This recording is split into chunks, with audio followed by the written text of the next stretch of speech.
लेकिन second round table conference के बाद जब गांधी जी आए, उन्होंने सविनय अवज्ञा आंदोलन फिर से शुरू कर दिया। नमस्कार दोस्तों, आप सभी का स्वागत है। इंडियन नेशनल मूवमेंट का लेक्चर नंबर 43 है।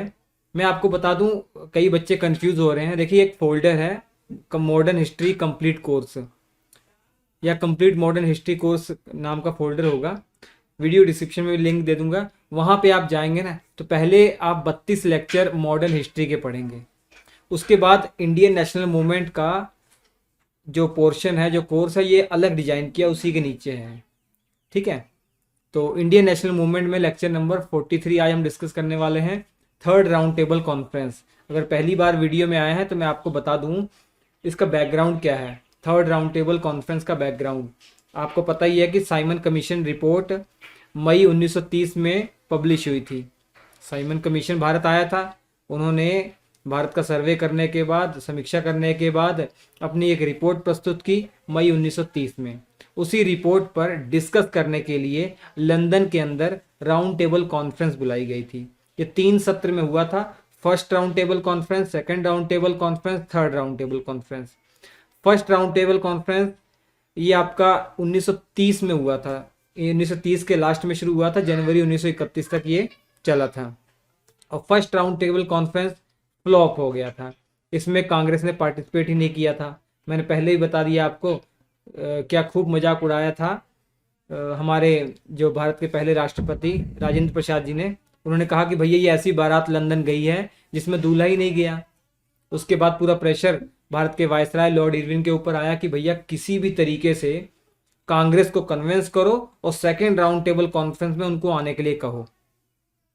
और सेकेंड राउंड टेबल कॉन्फ्रेंस में कांग्रेस गई और कांग्रेस की तरफ से गांधी जी गए, क्योंकि इससे पहले कन्विंस कर लिया था भारत के वायसराय लॉर्ड इरविन ने। तभी तो आपने पढ़ा 5 मार्च 1931 को, जिसे गांधी इरविन समझौता कहते हैं। उस गांधी इरविन समझौता जो 5 मार्च 1931 को हुआ था, उसी के बाद गांधी जी लंदन गए थे सेकेंड राउंड टेबल कॉन्फ्रेंस में। और सेकेंड राउंड टेबल कॉन्फ्रेंस में एक ऐसी मांग उठा दी डॉक्टर भीमराव अंबेडकर साहब ने कि गांधी जी और डॉक्टर भीमराव अंबेडकर के बीच में विवाद उत्पन्न हो गया लंदन के अंदर।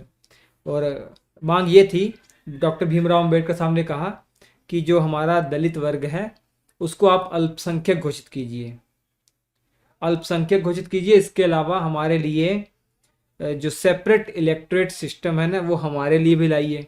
डॉक्टर भीमराव अंबेडकर साहब का कहना था कि भैया जैसे 1909 में आप मुसलमानों के लिए सेपरेट इलेक्टोरेट सिस्टम लाए थे और 1919 में ये सेपरेट इलेक्टोरेट सिस्टम आप सिखों के लिए भी लाए थे और ईसाइयों के लिए भी लाए थे, एंग्लो इंडियन के लिए लाए थे, वैसे ही हमारे लिए भी आप सेपरेट इलेक्टोरेट सिस्टम लाइए। और यहाँ पर विवाद उत्पन्न हो गया। गांधी जी ने तुरंत इसका विरोध किया। तो जो मैकडोनल्ड था, वो उस समय प्रधानमंत्री था, जो उस सेकेंड राउंड टेबल कॉन्फ्रेंस की अध्यक्षता कर रहा था, उसने तुरंत खड़े होकर ये कहा कि भैया ये जो विवाद है ना, ये आपस में आप सुलझा लो। नहीं सुलझाओगे तो जल्दी ही कुछ महीनों के अंदर हम एक घोषणा करेंगे जिसमें अपना हम निर्णय बता देंगे। ठीक है, तो सेकेंड राउंड टेबल कॉन्फ्रेंस जब खत्म हुआ, गांधी जी ने आके तुरंत सविनय अवज्ञा आंदोलन शुरू कर दिया, क्योंकि गांधी जी खुश नहीं थे सेकेंड राउंड टेबल कॉन्फ्रेंस से। तो इस समय भारत का वायसराय भी चेंज हो चुका था, लॉर्ड वेलिंगटन हो चुका था। उसने तुरंत गांधी जी को जेल में डाल दिया। गांधी जी अब जेल में हैं, दिसंबर 1931 से जेल में हैं। अब उसके बाद 16 अगस्त 1932 का समय आता है और उधर ब्रिटिश पार्लियामेंट में एक घोषणा होती है।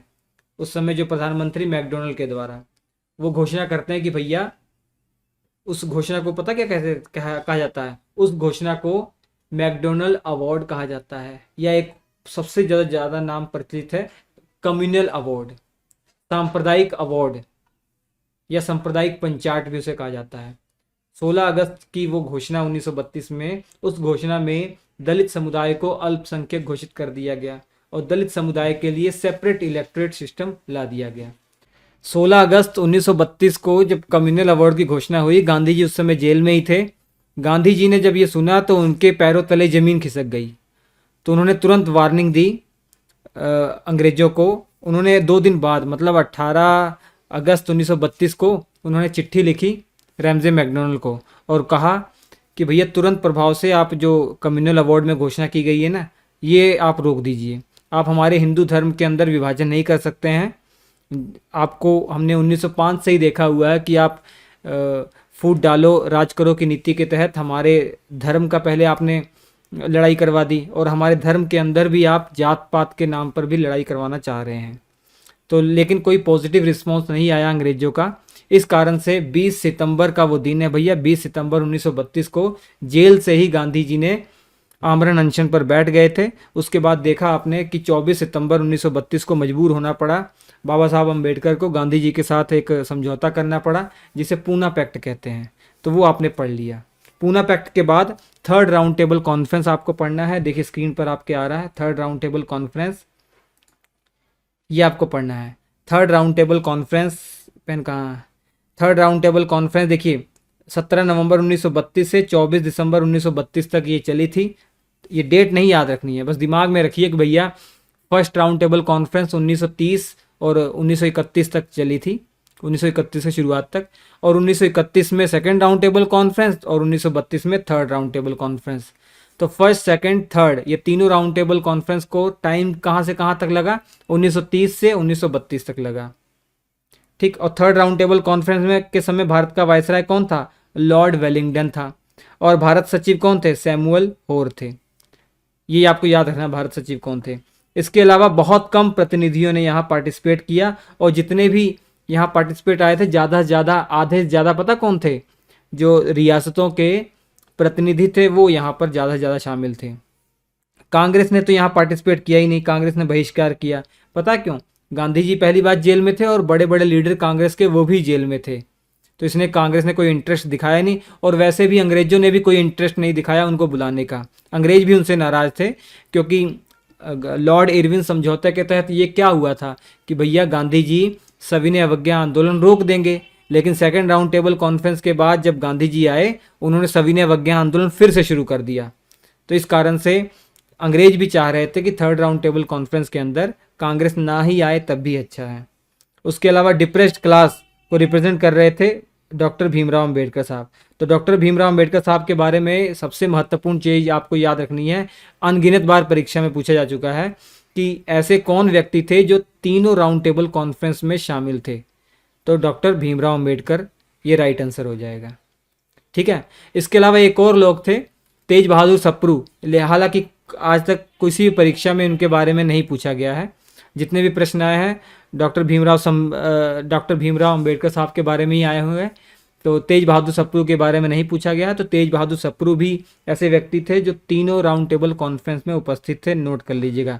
इंडियन लिबरल पार्टी से को वो रिप्रेजेंट कर रहे थे। और यहाँ पर कौन सी इंडियन वुमेन यहाँ पर शामिल थी? बेगम जहां आरा शहनवाज, ये नाम याद रख लीजिएगा। और मुस्लिम लीग की तरफ से आगा खां तृतीय और मोहम्मद इकबाल यहाँ पर आए हुए थे। मोहम्मद अली जिन्ना यहाँ थर्ड राउंड टेबल कॉन्फ्रेंस में नहीं आए थे। ये भी एक बहुत महत्वपूर्ण प्रश्न है, इसलिए मैंने नोट बनाकर लिख दिया है। इसके नोट्स आपको श्री एजुकेशन एप्लीकेशन पर मिल जाएंगे, ले लीजिएगा। और वह बेहतरीन नोट हैं, वीडियो डिस्क्रिप्शन में लिंक दिया हुआ है। और ब्रिटिश सरकार ने भैया वाइट पेपर मार्च 1933 में पब्लिश किया। ये वाइट पेपर क्या था? तीनों राउंड टेबल कॉन्फ्रेंस हो गई तो 1933 में, मार्च 1933 में एक वाइट पेपर पब्लिश किया गया जिसमें इन तीनों राउंड टेबल कॉन्फ्रेंस का पूरा निचोड़ था। तीन राउंड टेबल कॉन्फ्रेंस जो हुई थी ना, इन तीनों का जो निचोड़ था वो एक पेपर पर लिख के पब्लिश कर दिया गया मार्च 1933। अब मार्च 1933 को जब ये श्वेत पत्र या वाइट पेपर पब्लिश हुआ, इसको डायरेक्ट ब्रिटिश पार्लियामेंट में नहीं भेजा गया डिस्कस करने के लिए। इसको और फिल्टर करने के लिए और रिफाइन करने के लिए इसको भेजा गया एक कमेटी के ऊपर, एक कमेटी को सौंपा गया। वो कमेटी कैसे बनाई गई थी? वो कमेटी जो ब्रिटेन की दो पार्लियामेंट की दोनों सदन थे ना, उन दोनों सदनों के सदस्यों को मिलाकर एक संयुक्त समिति बनाई गई थी, एक ज्वाइंट कमेटी बनाई गई थी जिसकी अध्यक्षता लॉर्ड लिनलिथगो कर रहे थे। इनको भेजा गया चर्चा करने के लिए, इनको भेजा गया कि भैया और फिल्टर करने के लिए जो बहुत ज़रूरी बहुत अच्छी बातें हैं उसको आप फिल्टर करके जो आपको अच्छा लगे, और उसके बाद बिल के रूप में इसको हम पेश करेंगे ब्रिटिश पार्लियामेंट में। तो इन्होंने अपनी रिपोर्ट नवंबर 1934 में पेश की, और इस आधार पर एक बिल के रूप में इस वाइट पेपर को पब्लिश किया गया, इस प्रस्तुत किया गया ब्रिटिश पार्लियामेंट में, और वही बिल कानून बन गया। दोनों सदनों से पास होने के बाद जो विधेयक था वो एक्ट बन गया, कानून बन गया, अधिनियम बन गया। और वो अधिनियम और कोई नहीं, ये 1935 का भारत सरकार अधिनियम है। तो ये भारत सरकार अधिनियम 1935 बहुत ही महत्वपूर्ण आपके लिए हो जाएगा। आप अगले वीडियो में इसके बारे में डिटेल में पढ़ेंगे कि कैसे कैसे ये बना। आप देख रहे हैं, साइमन कमीशन की रिपोर्ट पर चर्चा हुई, तीनों राउंड टेबल कॉन्फ्रेंस, उसके बाद जाकर ये बना। ठीक है, तो ये सारी चीज़ें हम अगले वीडियो में 1935 के बारे में पढ़ेंगे। तो ये वीडियो आपके लिए, अगला वीडियो बहुत इंपॉर्टेंट होने वाला है, क्योंकि 1935 का जो अधिनियम है भैया, ये इसलिए महत्वपूर्ण हो जाता है। इस बात का अंदाजा आप इस बात से लगा सकते हैं कि हमारा जो संविधान बनकर तैयार हुआ है ना, जो हम अभी लागू भी है, इसमें बहुत सारी बातें हमने 1935 के संविधान कानून से कॉपी की हुई है। एक तरफ आप 1935 का कानून खोल लीजिए और एक तरफ हमारा संविधान खोल लीजिए, आप देखेंगे बहुत सारी बातें डायरेक्ट डाल दी गई हैं हमारे संविधान में। तो 250 आर्टिकल हमारे संविधान में ऐसे हैं जो डायरेक्ट 1935 से ही प्रेरित हैं। ठीक है, तो इतना बड़ा ये 1935 का अधिनियम था। तो इसके बारे में अगले वीडियो डिटेल में पढ़ेंगे। वीडियो के डिस्क्रिप्शन में लिंक है एप्लीकेशन का, डाउनलोड कर लीजिए, क्लास नोट्स। हम आपसे मिलेंगे अगले एपिसोड में, तब तक के लिए नमस्कार।